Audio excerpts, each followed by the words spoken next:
Friends, ये एमसीएससी academy में आपका स्वागत है। आई होप आप लोग अच्छे होंगे और एंजॉय के साथ पढ़ाई भी कर रहे होंगे। जैसे आप लोग अदर सब्जेक्ट को एंजॉय के साथ पढ़ते हैं, उसी तरह आप लोग साइंस को भी एंजॉय के साथ पढ़ रहे होंगे। और ये सारे क्वेश्चन जो हैं बहुत इंपॉर्टेंट है, किसी न किसी एग्जाम्स में आए हों, इसीलिए आप लोग वीडियो को ध्यान से देखा करें और लर्न करने की कोशिश किया करें, क्योंकि वीडियो में जो भी क्वेश्चन होते हैं बहुत इंपॉर्टेंट होते हैं और आप लोगों के लिए बहुत ही उपयोगी होते हैं। यदि आप लोग वीडियो को रेगुलर देखते हैं तो आने वाले किसी भी एग्जाम्स में आप लोग इससे रिलेटेड कोई भी क्वेश्चन होगा तो आसानी से सॉल्व कर लेंगे। और वीडियो को आप लोग बिल्कुल मिस मत किया करें। डेली क्लास टाइम से आप लोग क्लास में आ जाया करें, और क्योंकि कोई सारे वीडियो जो होते हैं एक दूसरे से रिलेटेड ही होते हैं, इसीलिए आप लोग कोई भी वीडियो मिस करेंगे तो अगला टॉपिक समझने में आपको दिक्कत होगी। तो इसलिए आप लोग वीडियो को रेगुलर देखा करें। तो चलिए हम लोग स्टार्ट कर लेते हैं। आज का जो चैप्टर है वो आम्ल क्षार और लवण से है। तो पिछली वीडियो में मैंने अम्ल क्षार और लवण के कुछ क्वेश्चन डिस्कस किए थे, तो आप लोगों को पता चल गया होगा कि अम्ल क्षार और लवण क्या होते हैं। उसी क्रम में आज का भी हमारा वही टॉपिक है। तो चलिए फिर से हम बता देते हैं अम्ल क्या होते हैं। अम्ल जो होते हैं जिनका स्वाद खट्टा होता है और इसीलिए इन्हें अम्ल कहते हैं। और अम्ल जो होते हैं, अम्ल शब्द की जो उत्पत्ति होती है या एसिड शब्द की जो उत्पत्ति होती है वो लैटिन शब्द एसियर से हुई होती है, जिसका अर्थ होता है खट्टा। और इन पदार्थों में पाए जाने वाले जो अम्ल होते हैं वो प्राकृतिक अम्ल होते हैं, ठीक है। और क्षार जो है ऐसे पदार्थ जिनका स्वाद कड़वा होता है और जो स्पर्श करने पर साबुन जैसे लगते हैं वो क्षारक कहलाते हैं। और इन पदार्थों की प्रकृति जो होती है वो क्षारकीय कहलाती है। और लवण जो होता है, लवण तो आप जानते ही होंगे, नमक की बात होती है, जो उदासीन होता है लवण, ठीक है। तो लवण जो होता है ये किसी अम्ल या किसी क्षारक के बीच होने वाली जो है अभिक्रिया होती है, इसे उदासीनीकरण कहते हैं। और इस प्रक्रिया में ऊष्मा के निर्मुक्त होने के साथ साथ लवण और जल भी निर्मित होते हैं। तो अम्ल क्षार और लवण के बारे में पता चल गया। कल मैंने आपको बताया था कि अम्ल जो है नीला लिटमस को लाल में परिवर्तित कर देता है, और क्षार जो है ये लाल लिटमस को नीले में परिवर्तित कर देता है। ये भी मैंने आपको कल बताया था, तो आप लोग ध्यान दीजिएगा। ओके, चलिए क्वेश्चन देख लेते हैं। बेकिंग सोडा है, पहला option sodium hydrogen carbonate, second है सोडियम डाई हाइड्रोजन कार्बोनेट, और थर्ड है आपका डाई सोडियम हाइड्रोजन कार्बोनेट, और फोर्थ है सोडियम कार्बोनेट। तो चलिए आंसर दीजिए क्या हो सकता है आपका। बेकिंग सोडा क्या है, बेकिंग सोडा का फार्मूला क्या है। तो मैंने आपको बताया था कि बेकिंग सोडा जो होता है इसको सोडियम हाइड्रोजन कार्बोनेट भी कहते हैं, सोडियम बाई कार्बोनेट भी कहते हैं। और इसका जो फार्मूला होता है वो NaHCO3 होता है, CO3। और यह एक क्रिस्टलीय ठोस होता है। इसका उपयोग जो होता है ये बेकिंग पाउडर में होता है, इसीलिए इसे सोडियम हाइड्रोजन कार्बोनेट या बेकिंग सोडा कहते हैं। सोडियम हाइड्रोजन कार्बोनेट या बेकिंग सोडा कहते हैं। और बेकिंग सोडा का प्रयोग मैंने बताया कि जो केक होता है ये सब बनाने के लिए, स्पंजी बनाने के लिए बेकिंग सोडा का यूज़ किया जाता है। तो आपका ऑप्शन नंबर फर्स्ट जो है राइट हो गया। ओके, चलिए नेक्स्ट क्वेश्चन देखते हैं। धोने के सोडे को रासायनिक सूत्र है, धोने का जो सोडा होता है उसका रासायनिक सूत्र क्या है। NaOH, Na2CO3, NaHCO3, CaOH का होल ट्वाइस। तो आपको बताना है कि जो धोने का सोडा होता है या वॉशिंग सोडा इसको भी कहते हैं, इसका फार्मूला क्या होता है। तो चलिए आंसर दीजिए क्या हो सकता है आपका। तो आपका वॉशिंग सोडा या धोने का सोडा या सोडियम कार्बोनेट इसको बोलते हैं। इसका प्रयोग जो होता है ये कपड़ा धोने के साबुन में होता है। इसका जो सूत्र होता है वो Na2CO3 होता है। आपका ऑप्शन नंबर सेकंड जो है राइट हो जाएगा, Na2CO3। ओके, चलिए नेक्स्ट क्वेश्चन देखते हैं। निम्नलिखित कथनों पर विचार कीजिए। पहला ऑप्शन है निर्जल सोडियम कार्बोनेट साधारणतः पाक सोडा या बेकिंग सोडा के रूप में जाना जाता है। सेकंड है अग्निशामकों में पाक सोडा बेकिंग सोडा का प्रयोग होता है। तीसरा है व्यंजक चूर्ण का उत्पादन हेसन क्लेयर संयंत्र में होता है। ऊपरी कथनों में कौन से सही है। पहला, दूसरा, तीसरा, दूसरा और तीसरा, केवल तीसरा, और एक और दो। तो चलिए बता दीजिए कौन सा ऑप्शन आपका राइट हो सकता है आपका इसमें से। तो चलिए हम देखते हैं। पहला है निर्जल सोडियम कार्बोनेट साधारणतः पाक सोडा को बेकिंग सोडा भी कहते हैं के रूप में जाना जाता है। तो आपको बताना है कि इसमें क्या, इसको हम जो निर्जल सोडियम कार्बोनेट होता है उसको पाक सोडा के नाम से जानते हैं। तो सोडियम बाई कार्बोनेट को बेकिंग सोडा कहा जाता है और इसका प्रयोग जो होता है बेकरी उत्पाद में किया जाता है। लेकिन जो ये निर्जल सोडियम कार्बोनेट है इसका प्रयोग आप कपड़ा धोने वाले साबुन में करते हैं, कपड़ा धोने वाले साबुन में किया जाता है। और इसको हम जो है ये पाक सोडा नहीं बोलते। पाक सोडा बेकिंग सोडा जो होता है इसका बेकिंग में यूज़ किया जाता है। और निर्जल जो सोडियम कार्बोनेट होते हैं इसका प्रयोग कपड़ा धोने वाले साबुन में किया जाता है। तो आपका ये गलत हो गया। सेकंड है अग्निशामकों में पाक सोडा का प्रयोग होता है, तो अग्निशामक यंत्रों में बेकिंग सोडा का प्रयोग किया जाता है, ये आपका राइट हो गया। और आपका ये बिरंजक चूड़ का उत्पादन हेसन क्लेयर संयंत्र में होता है, तो बिरंजक चूड़ जो होता है जिसे ब्लीचिंग पाउडर कहते हैं का उत्पादन हेसन क्लेयर संयंत्र और बैकमैन संयंत्र में होता है, तो ये भी आपका राइट हो गया। तो आपका कौन सा ऑप्शन राइट हो जाएगा? आपका ऑप्शन नंबर सेकंड जो है राइट हो जाएगा, दूसरा और तीसरा ये आपका सही है। ये भी आपके आईएएस में आए हुए क्वेश्चन है। ओके, चलिए नेक्स्ट क्वेश्चन देखते हैं। भोजन में मोनोसोडियम ग्लूटामेट का उपयोग किया जाता है रंग बढ़ाने में, स्वाद बढ़ाने में, सुरक्षित रखने में, पायसीकरण में। तो चलिए आंसर दीजिए क्या हो सकता है। भोजन में जो मोनोसोडियम ग्लूटामेट है उसका उपयोग किस चीज़ के लिए किया जाता है? कूट की सहायता से उत्तर देना है, केवल 1 और 2, केवल 2 और 3, केवल 1 और 3। तो चलिए आंसर दीजिए क्या हो सकता है। तो मोनोसोडियम ग्लूटामेट जो होता है ये ग्लूटामिक अम्ल का सोडियम लवण होता है और यह प्राकृतिक रूप से अनेक खाद्य पदार्थों जैसे टमाटर, पनीर इत्यादि में पाया जाता है। और भोजन में मोनोसोडियम ग्लूटामेट का जो उपयोग होता है वह स्वाद बढ़ाने और उसे सुरक्षित रखने में प्रयोग किया जाता है। तो आपका कौन सा ऑप्शन राइट हो गया? आपका ऑप्शन नंबर सेकंड और थर्ड ये राइट हो गया, तो ऑप्शन नंबर सेकंड राइट हो गया, दूसरा और तीसरा। ओके, चलिए नेक्स्ट क्वेश्चन देखते हैं। निम्नलिखित में से कौन सा एक लवण सागर में सर्वाधिक पाया जाता है? Calcium carbonate, sodium chloride, potassium chloride, magnesium sulphate. तो आपको बताना है इनमें से कौन सा लवण है जो सागर में सबसे ज़्यादा, समुद्र में सबसे ज़्यादा पाया जाता है। ये क्वेश्चन तो बहुत ईजी है, आप लोग आसानी से बता सकते हैं। तो चलिए आंसर दीजिए क्या हो सकता है इसका राइट आंसर। तो सोडियम क्लोराइड जिसका सूत्र होता है NaCl, इसको साधारण नमक भी कहा जाता है और समुद्री जल या सागर में इसकी मात्रा जो होती है कुल घुलनशील ठोस का लगभग 75% होता है। समुद्री जल में जो इसकी NaCl की जो मात्रा होती है ये घुलनशील ठोस का लगभग 75% होता है। समुद्री जल के वाष्पीकरण से नमक को उत्पादित किया जाता है जो कि मानव भोजन का एक आवश्यक अंग है। तो आपका कौन सा ऑप्शन राइट होगा? आपका ऑप्शन नंबर सेकंड जो है राइट हो जाएगा, सोडियम क्लोराइड। NaCl इसका फार्मूला होता है। ठीक है, चलिए नेक्स्ट क्वेश्चन देखते हैं। खाने का नमक NaCl किससे बनता है? खाने का जो नमक है NaCl किससे बनता है? कमज़ोर अम्ल और कमज़ोर क्षार, मजबूत अम्ल और मजबूत क्षार, कमज़ोर अम्ल और मजबूत क्षार, मजबूत अम्ल और कमज़ोर क्षार। आपको बताना है कि जो NaCl है वो किससे बनता है। कमज़ोर मतलब तनु कहता है, तनु मतलब जो हल्का होता है, तनु अम्ल, और मजबूत मतलब जो आपका सांद्र होता है। तो आप सुने होंगे तनु जो होता है वो पतला होता है, सांद्र जो होता है गाढ़ा होता है। तो आपको बताना जो खाने वाला नमक है वो क्या है, किसका उसमें यौगिक है या किस चीज़ का मिश्रण है। तो आपका ये जो खाने वाला नमक है ये प्रबल अम्ल और प्रबल क्षार के मध्य अवक्रिया से निर्मित नमक को उदासीनीकरण या उदासीन लवण कहते हैं। नमक जो होता है ये उदासीन लवण होता है और ये आपका मजबूत अम्ल मजबूत क्षार के मध्य क्रिया कराई जाती है, अवक्रिया कराई जाती है, जिससे हमें नमक या लवण प्राप्त होता है। और आपका इसमें NaCl आ जाएगा, KNO3 आ जाएगा। ये आपका जो है ये आपका मजबूत अम्ल मजबूत क्षार है या प्रबल अम्ल प्रबल क्षार कह सकते हैं। तो आपका ऑप्शन नंबर सेकंड जो है राइट हो गया। ओके, चलिए नेक्स्ट क्वेश्चन देखते हैं। निम्न में से कौन सा एक कथन सही नहीं है? आपको बताना है इनमें से कौन सा एक कथन है जो गलत है। NaCl की मौजूदगी में पेरिस प्लास्टर के स्थापन दर में वृद्धि होती है। सेकंड है सीमेंट में जिप्सम का योग उसके स्थापन दर को मंद करने के लिए किया जाता है। तीसरा है सभी क्षारीय मृदा धातु जलायोजित लवण उत्पन्न करते हैं। फोर्थ है बेरियम और इंस्टांसियम प्रकृति में मुक्त रूप में पाए जाते हैं। तो आपको बताना है इनमें से कौन सा एक गलत है। तो चलिए आंसर देने की कोशिश करिए, ये भी आपका आईएएस में आया हुआ क्वेश्चन है। तो आप पहला देखते हैं NaCl की मौजूदगी, NaCl की एक मिनट,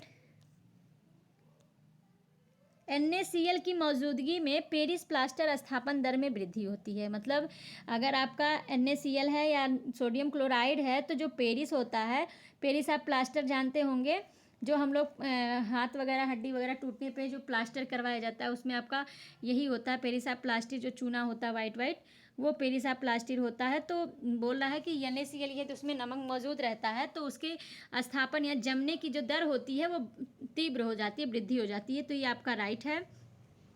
सेकंड है इसमें सीमेंट में जिप्सम का योग उसके स्थापन दर को मंद करने के लिए किया जाता है। सीमेंट में जो जिप्सम का यूज़ करते हैं उससे जो सीमेंट होता है वो कठोर होने की गति उसकी धीमी हो जाती है। नहीं तो सीमेंट हम रखते हैं तो वायुमंडल से अगर थोड़ा सा भी नमी पाता है तो कठोर हो जाता है, वो जम जाता है, फिर वो यूज़लेस हो जाता है। लेकिन उसमें जिप्सम मिलने के कारण उसकी जो जमने की दर होती है वो स्लो हो जाती है। ये आपका राइट है। थर्ड बोल रहा है कि सभी क्षारीय मृदा धातु जलायोजित लवण है। जलायोजित मतलब जल को ग्रहण करते हैं, जितने भी क्षारीय मृदा धातु हैं वो जलायोजित होते हैं। तो ये आपका ये भी सही है। जितने भी क्षारीय मृदा धातु होते हैं वो जल को योजित कर लेते हैं और उससे लवण बना देते हैं, लवण या नमक बना देते हैं। और चौथा ऑप्शन आपका कह रहा है बेरियम और स्ट्रेंशियम प्रकृति में मुक्त अवस्था में पाए जाते हैं। तो बेरियम और स्ट्रेंशियम जो प्रकृति में मुक्त अवस्था में नहीं पाए जाते हैं। ये आपका बेरियम का होता है Ba डबल प्लस चार्ज इस पर होते हैं, और स्ट्रांसियम का फार्मूला होता है SR पर डबल पॉजिटिव चार्ज होता है। ठीक है, और ये आपका प्रकृति में मुक्त अवस्था में नहीं पाए जाते हैं। और यह होता है आवर्त सारणी में द्वितीय समूह में आते हैं। और द्वितीय समूह के जो तत्व होते हैं वो बहुत ही क्रियाशील होते हैं और ये वातावरण के संपर्क में आते ही क्रिया करके अन्य यौगिक का निर्माण कर लेते हैं। तो ये मुक्त अवस्था में नहीं पाए जाते हैं। आपका ऑप्शन नंबर 4 जो है ये सही सुमेलित नहीं है या सही नहीं है। ये आपका ऑप्शन राइट हो गया। ओके, चलिए नेक्स्ट क्वेश्चन देख लेते हैं। विरंजक चूर्ण के लिए कौन सा कथन आ सकते हैं? विरंजक चूर्ण के लिए कौन सा कथन आ सकते हैं? पहला ऑप्शन जल में अधिक विलेय होता है। सेकंड है हल्के पीले रंग का चूर्ण होता है, ऑक्सीकारक होता है, तनु अम्ल की प्रतिक्रिया से क्लोरीन निष्कासित करता है। तो विरंजक चूर्ण को और किस नाम से जानते हैं? चलिए आंसर दीजिए, कमेंट कीजिए, विरंजक चूर्ण को किस नाम से जानते हैं?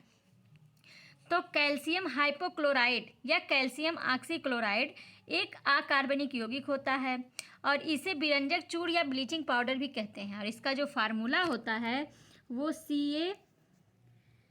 CaOCl और फिर Cl होता है। ठीक है, इसको हम CaOCl2 भी लिख सकते हैं। कहीं कहीं इस तरह रहता है, कहीं कहीं इस तरह रहता है। तो आपका इसका जो रासायनिक सूत्र होता है वो CaOCl और फिर Cl होता है या CaOCl2 होता है। और यह एक हल्के पीले रंग का चूर्ण होता है और इसमें जो है क्लोरीन की तीव्र गंध निकलती रहती है। और यह एक ऐसा रसायन होता है जो सामान्य तौर पर ऑक्सीकारक का जो है माध्यम के से रंगों या दाग धब्बों को हटा देता है। और जो यह जल में विलेय होता है, परंतु जो है अशुद्धियों के साथ उपस्थिति के कारण एक स्वच्छ विलयन का निर्माण नहीं कर पाता। यह जल में विलय तो होता है लेकिन अशुद्धि की उपस्थिति के कारण एक स्वच्छ जल में विलयन का निर्माण नहीं कर पाता है। तो आपका इसमें कौन सा ऑप्शन राइट हो गया? इसमें कौन सा एक गलत है? आपका ऑप्शन नंबर फर्स्ट जो है राइट गलत हो जाएगा। ये आपका राइट है क्योंकि जल में अधिक विलय नहीं है। जल में विलय तो है लेकिन ये अशुद्धियों की उपस्थिति के कारण एक स्वच्छ विलयन का निर्माण नहीं कर पाता है, इसीलिए आपका ये गलत हो गया। और ये हल्के पीले रंग का चूर्ण होता है, ये भी आपका सही है। ऑक्सीकारक भी होता है। फोर्थ, तनु अम्लों की प्रतिक्रिया से क्लोरीन निष्कासित करता है, ये भी आपका राइट है।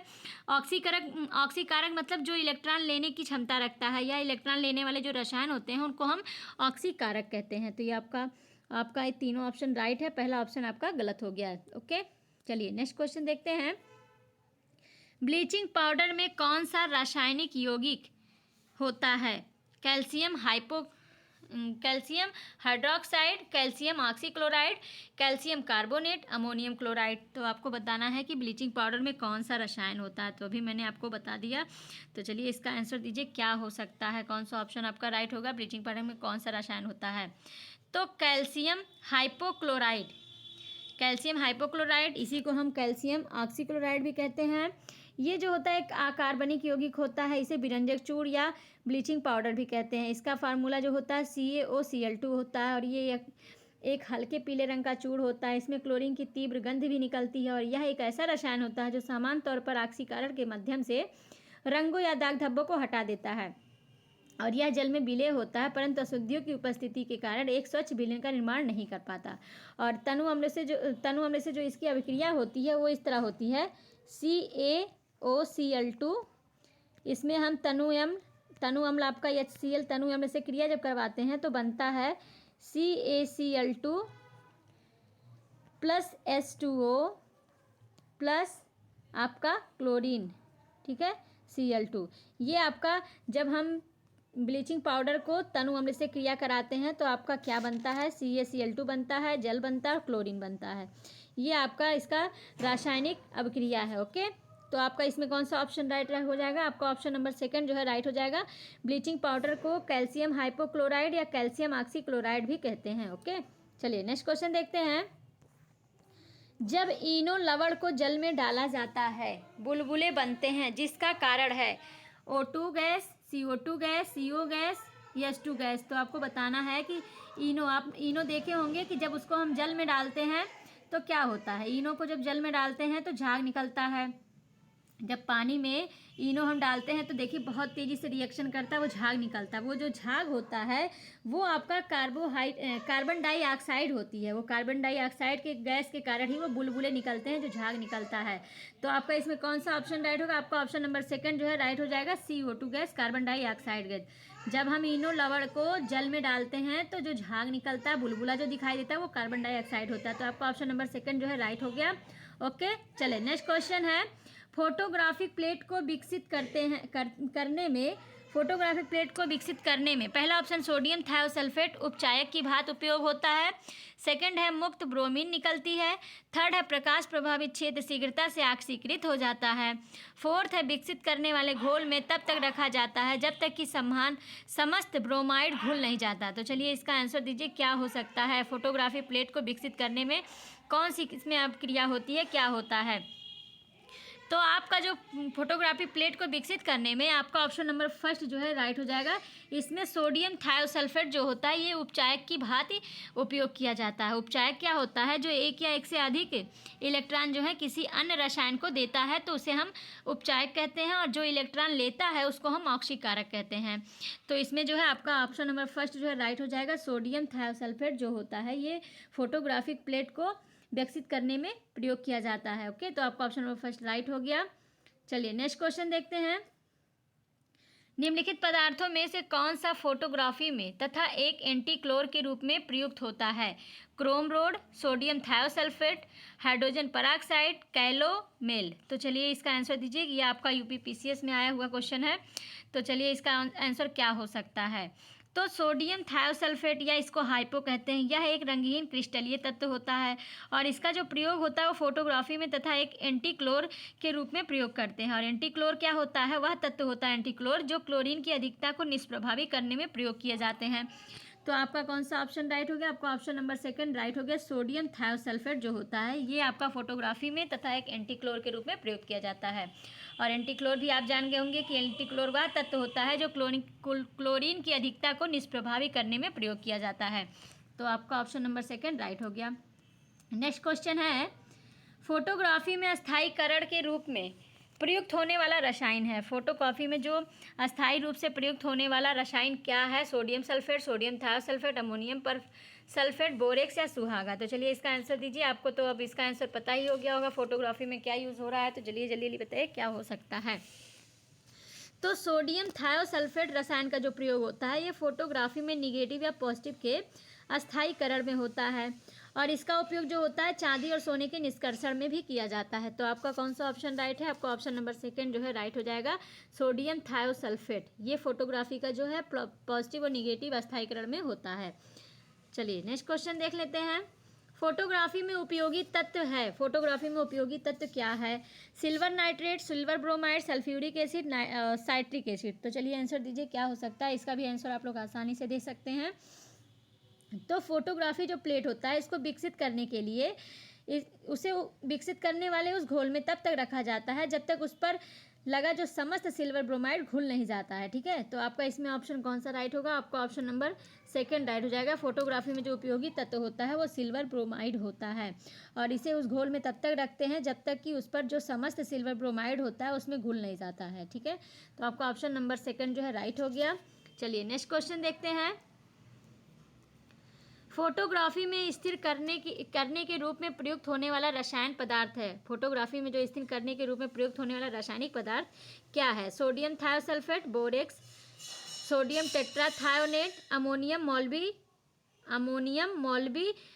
मोलिब्डेट। तो चलिए इसका आंसर दीजिए क्या हो सकता है। फोटोग्राफी में स्थिर रूप से प्रयुक्त होने वाला रसायन क्या है? तो मैंने इसको कई बार इसका डिस्कशन कर लिया, तो आप लोग जल्दी से आंसर दे दीजिए इसका कौन सा ऑप्शन राइट होगा। तो आपका ऑप्शन नंबर फर्स्ट जो है राइट हो जाएगा सोडियम थायोसल्फेट। सोडियम थायोसल्फेट जो होता है ये फोटोग्राफी में जो है स्थिरता प्रदान करता है और पॉजिटिव और निगेटिव वाइब को अस्थायीकरण या स्थिर प्रदान करता है और इसका उपयोग चांदी और सोने के निष्कर्षण में भी किया जाता है। तो आपका ऑप्शन नंबर फर्स्ट जो है राइट हो गया। चलिए नेक्स्ट क्वेश्चन देखते हैं। निम्नलिखित में से कौन सा सही सुमेलित नहीं है? आपको बताएं इनमें से कौन सा है जो सही सुमेलित नहीं है। पदार्थ है और उपयोग है। पदार्थ का क्या उपयोग होता है? तो सिल्वर ब्रोमाइड का उपयोग क्या कृत्रिम प्रकाश संश्लेषण में किया जाता है? सेकंड है सिल्वर आयोडाइड क्या कृत्रिम वर्षा होती है? थर्ड है लिथियम बाइकार्बोनेट क्या गठिया का उपचार होता है? फोर्थ है दूधिया मैग्नीशियम ये क्या प्रति अम्ल है या एंटी अम्ल है, एंटी एसिड है? तो चलिए बता दीजिए क्या कौन सा ऑप्शन आपका राइट होगा। इसको भी आप आसानी से सॉल्व कर सकते हैं, कोई एक गलत है तो आप इसको कोरिलेट करके इसका आंसर दे सकते हैं। तो चलिए बताइए क्या हो सकता है। तो आपका सिल्वर ब्रोमाइड जो होता है ये आपका अभी मैंने बताया कि फोटोग्राफी में उपयोग किया जाने वाला तत्व है। फोटोग्राफी में उपयोग किया जाता है ना कि कृत्रिम प्रकाश संश्लेषण में। तो आपका यही गलत हो गया। इसका सिल्वर ब्रोमाइड का प्रयोग फोटोग्राफी में करते हैं। सिल्वर आयोडाइड जो होता है इसके लिए कृत्रिम वर्षा कराने के लिए जिम्मेदार होता है और गठिए के उपचार के लिए लिथियम बाइकार्बोनेट का यूज़ होता है और प्रति अम्ल या एंटी एसिड जो होता है ये दूधिया मैग्नीशियम होता है। ओके, तो आपका ऑप्शन नंबर फर्स्ट जो है ये सही सुमेलित नहीं है। ओके, चलिए नेक्स्ट क्वेश्चन देखते हैं। फोटोग्राफी की प्लेट पर निम्नलिखित में से किसकी परत चढ़ाई जाती है? फोटोग्राफी की जो प्लेट होती है उस पर किसकी परत चढ़ाई जाती है?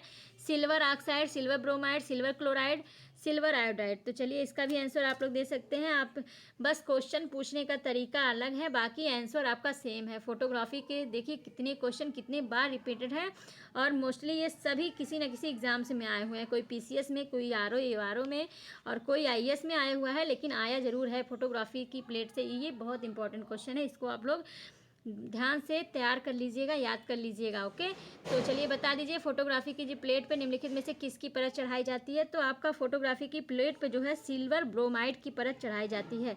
सिल्वर ब्रोमाइड की प्लेट चढ़ाई जाती है और फोटोग्राफी प्लेट को विकसित करने के लिए उस घोल में तब तक रखते हैं जब तक उस पर जो समस्त सिल्वर ब्रोमाइड होता है घुल ना जाए। ठीक है, तो आपका ऑप्शन नंबर सेकंड जो है राइट हो जाएगा। चलिए नेक्स्ट क्वेश्चन देखते हैं। फिर वही क्वेश्चन पूछ लिया है। फोटोग्राफी में प्रयुक्त होने वाला हाइपोबिलियन जलीय विलयन है। पहला ऑप्शन सोडियम थायोसल्फेट का, सेकंड है सोडियम टेट्राथायोनेट का, थर्ड है सोडियम सल्फेट का, फोर्थ है अमोनियम पर सल्फेट का। तो चलिए इसका भी आंसर दे दीजिए क्या हो सकता है आपका आंसर। तो आप इसको तो आप आसानी से ही बता सकते हैं कि इसका ऑप्शन नंबर फर्स्ट जो है राइट हो जाएगा, सोडियम थायोसल्फेट। कई बार रिपीटेड हो गया है तो खाली क्वेश्चन पूछने का तरीका अलग है, बाकी आंसर आपका सेम है। ओके, चलिए नेक्स्ट क्वेश्चन देखते हैं। आयनी यौगिक से संबंधित है, निम्न कथनों पर विचार कीजिए। पहला ऑप्शन है आयनी यौगिक एल्कोहल में अविलेय होते हैं। सेकंड है ठोस अवस्था में आयनी यौगिक विद्युत के उत्तम चालक होते हैं। आपको बताना है कौन से सही है, केवल एक, केवल दो, एक और दो, दोनों, ना तो एक ना तो दो। तो चलिए इसका आंसर दीजिए। ये भी आपके आईएएस में आए हुए क्वेश्चन है, तो चलिए आंसर देने की कोशिश कीजिए क्या हो सकता है। आयनी यौगिक के संबंधित कौन से कथन सही हैं? तो आपका आयनिक यौगिक जो होता है ये विद्युत अपघट्ट होता है और जो जल में डालने पर अपने धनायन और ऋणायन में टूट जाते हैं और ये जो है कार्बनिक विलायकों में विघटित नहीं होते हैं। कार्बनिक विलायकों में विघटित नहीं होते हैं क्योंकि ये आध्रुवीय होती हैं और ये एल्कोहल में अविलेय होते हैं। एल्कोहल में आपके अविलेय होते हैं, ये आपका राइट हो गया। और ये जैसे NaCl, KCl ये जो इसके एग्जाम्पल हैं, NaCl, KCl जो होते हैं ये आपका एल्कोहल में अविलेय मतलब आसानी से घुलते नहीं हैं।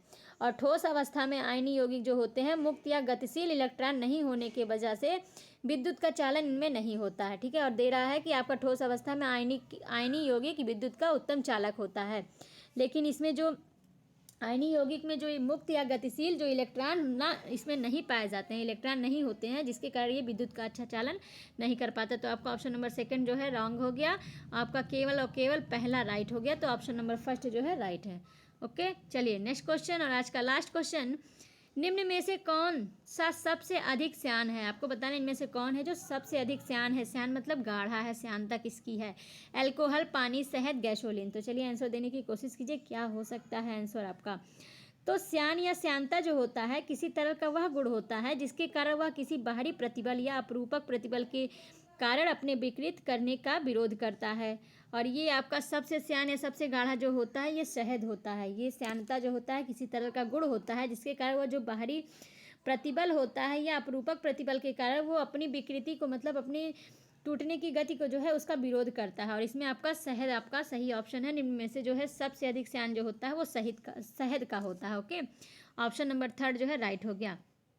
तो इस प्रकार फ्रेंड आपको आज का सेशन अच्छा लगा होगा और सारे क्वेश्चन आपको समझ में आए होंगे, सारे कॉन्सेप्ट क्लियर हो गए होंगे। तो आप लोग वीडियो को ध्यान से देखा करें और तैयार करने की कोशिश किया करें और समझने की कोशिश किया करें। यदि कोई प्रॉब्लम हो तो आप लोग कमेंट में ज़रूर आप लोग डाउट बताइए, आपके डाउट क्लियर करने का ज़रूर प्रयास किया जाएगा।